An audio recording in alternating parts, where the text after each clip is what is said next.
Assalamualaikum warahmatullahi wabarakatuh. Sahabat yang dirahmati Allah Subhanahu wa Ta'ala, berikut ini adalah sedikit kisah Aba Gurus Kumpul tentang ulama besar Kalimantan, yakni Syekh Muhammad Arsyad Al-Banjari atau Datuk Kelampaian. Orang Banjar dianugerahi dan memiliki ulama yang levelnya mendunia.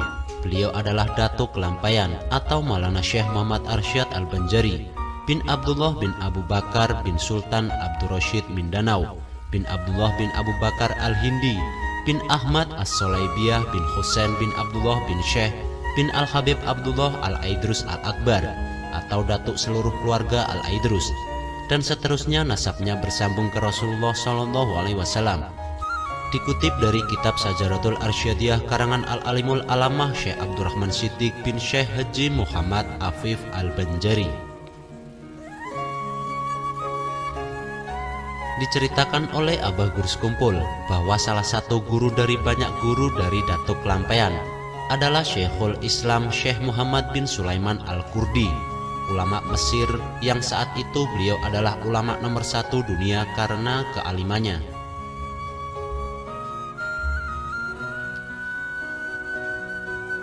Bahkan guru dari Datuk Kelampaian di bidang tasawuf, yakni Syekh Saman Al-Madani, juga murid dari Syekh Muhammad bin Sulaiman Al-Qurdi. Jadi Datuk Kelampaian sepergurungan dengan Syekh Saman Al-Madani, mengaji kepada Syekh Muhammad bin Sulaiman Al-Qurdi.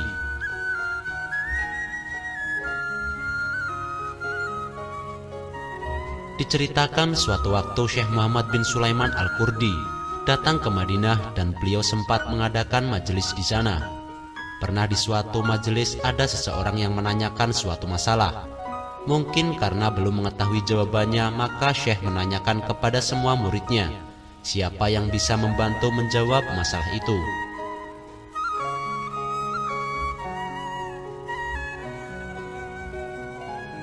Semua murid beliau tidak ada yang bisa menjawabnya. Tetapi tiba-tiba murid yang paling depan menyerahkan selembar kertas dan di situ tertulis jawabannya.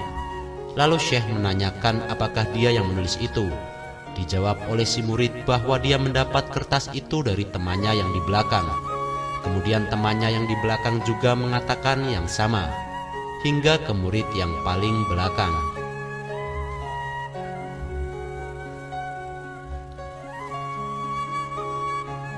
Maka akhirnya diketahuilah bahwa yang menulis jawaban di kertas itu adalah Syekh Muhammad Arsyad atau Datuk Kelampaian.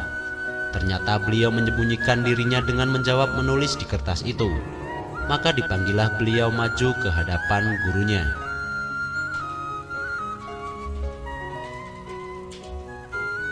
Dan sang guru memuji kealiman Datuk Kelampaian, serta beliau berkata, "Inilah orang yang nomor 1 alimnya di zaman ini."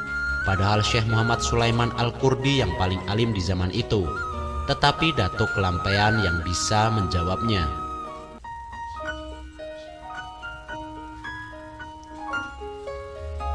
Setelah lama menuntut ilmu di 2 kota suci, yakni Mekah dan Madinah, Datuk Kelampaian atau Syekh Muhammad Arsyad Al-Banjari beserta 3 orang sahabatnya, yaitu Syekh Abdul Somad Al-Palimbani, pengarang kitab yang kondang di kalangan pesantren di Kalimantan Selatan, Hidatus Sholihin, Syekh Abdurrahman Misri Betawi, dan Syekh Abdul Wahab Bugis berniat meneruskan menuntut ilmu ke Mesir, dan niat ini diutarakan kepada gurunya.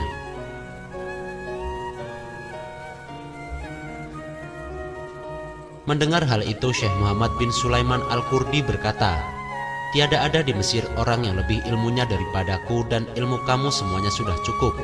Kembalilah kamu ke Jawi atau Indonesia, supaya kamu nyatakan atau ajarkan agama Islam yang dibawa Nabi Muhammad SAW di sana."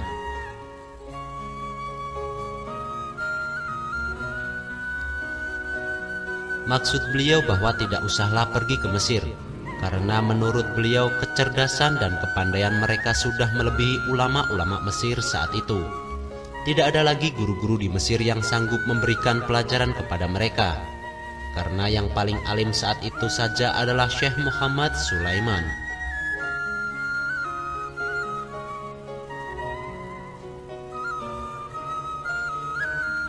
Juga karena masyarakat sudah sangat menunggu dan mengharapkan bimbingan mereka, maka dengan saran gurunya itu mereka memutuskan kembali ke Indonesia dan akhirnya mengajarkan ilmu yang telah mereka dapat di sana, kealiman, ketinggian makom kewalian.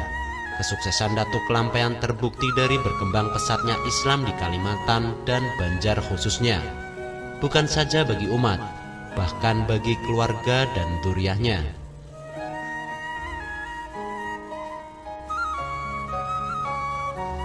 Ujar Abah Guru Sekumpul, dari anak, cucu hingga cici Datuk Kelampaian, semuanya alim dan berpangkat wali.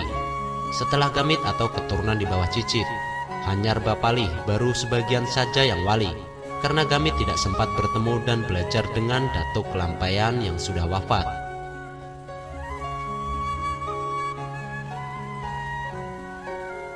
Begitu masyhurnya hingga kitab-kitab karangan beliau pun tersebar dan diajarkan di beberapa negeri, di antaranya kitab Sabilal Muhtadin.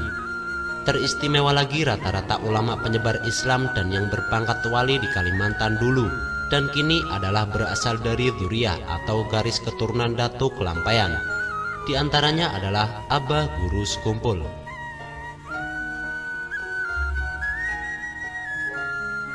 Itulah sedikit kisah Abah Guru Sekumpul tentang Datuk Kelampaian.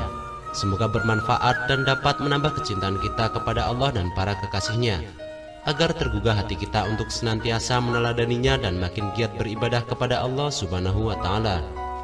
Wassalamualaikum warahmatullahi wabarakatuh.